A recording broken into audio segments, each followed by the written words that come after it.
আসসালামু আলাইকুম রহমতুল্লাহি ওয়া বারাকাতুহু। সম্মানিত দর্শক, আপনাদেরকে কি বলবো জানি না।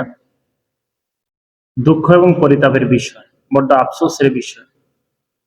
স্ক্রিনে যাকে দেখছেন, দেখতে হুজুরের মতো হলেও তিনি কোনো মুহাদ্দিস বা মুফাসসির নন। তিনি কোনো মাদ্রাসার শিক্ষক নন।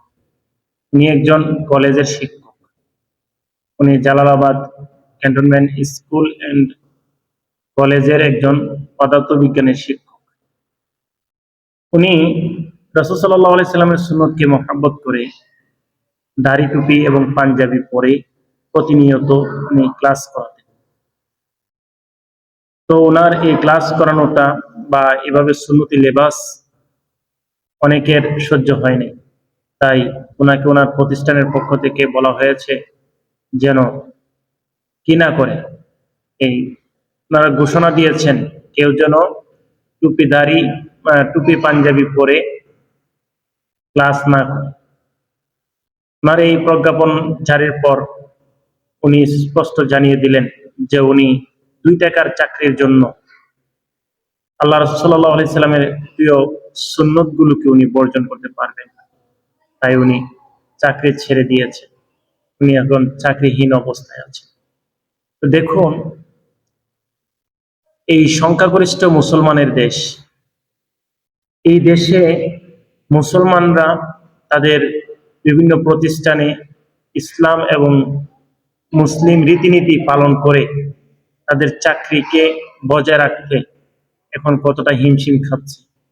এটা কি দুঃখ এবং লজ্জার বিষয় নয়? আমরা সকলেই মুসলমান, 98% মুসলমানের দেশ, অথচ এখানে মুসলমানের রীতিনীতি এবং রাসূল সাল্লাল্লাহু আলাইহি ওয়াসাল্লামের সুন্নাহ ভিত্তিক জীবন গঠন, জীবন পরিচালনা করা ইত্যাদি বিষয়ে ধাপে ধাপে বাধা আসছে, বিঘ্নতা সৃষ্টি হচ্ছে। এগুলো কেন? এর মূল কারণ কি? প্রিয় দর্শক, আমরা যদি এগুলো কিভাবে পালন না করতে পারি, তাহলে নিজেকে আর মুসলমান বলে পরিচয় কিভাবে দেব? মুসলমানের তো পরিচয় দিতে মুখ দিয়ে বলতে হয় না। মুসলমানের আচার আচরণ, তার চেহারা লেবাস দেখেই একজন মানুষ বুঝতে পারতো, একজন মানুষ যেন বুঝতে পারে সে একজন মুসলমান। অতএব মুসলমানের রীতিনীতিকে এভাবে অবহেলা করা, অবজ্ঞা করা, কিংবা মুসলমানের রীতিনীতি থেকে একজন মুসলমানকে বেরিয়ে আসার যেই চাপ আমাদের উপর প্রয়োগ করা হচ্ছে, বা যারা মুসলমানের রীতিনীতি পালন করতে চায় তারা যেন মুসলমানের রীতিনীতি পালন না করতে পারে, তাদের প্রতি এভাবে যে চাপ প্রয়োগ করা হচ্ছে, এটা অত্যন্ত দুঃখের বিষয়। এটা অত্যন্ত পরিতাপের বিষয়, আফসোসের বিষয়। তো দেখুন, আমরা এইভাবে চলতে থাকলে একদিন দেখা যাবে যে এই দেশে মুসলমানের পরিচয় নিয়ে বেঁচে থাকাটা আমাদের জন্য কষ্টকর হয়ে যাবে। তো আমরা চাই না আমাদের দেশে অনাকাঙ্ক্ষিত কোনো ঘটনা ঘটুক, অনাকাঙ্ক্ষিত কোনো বিষয় সৃষ্টি হোক।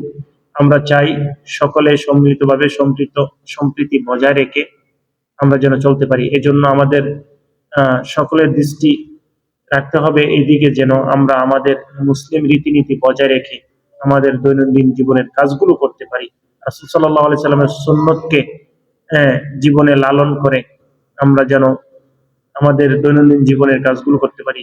এই আশা ব্যক্ত করে আজ এই পর্যন্তই। সকলে ভালো থাকবেন। আসসালামু আলাইকুম রহমতুল্লাহি ওয়া বারাকাতুহু।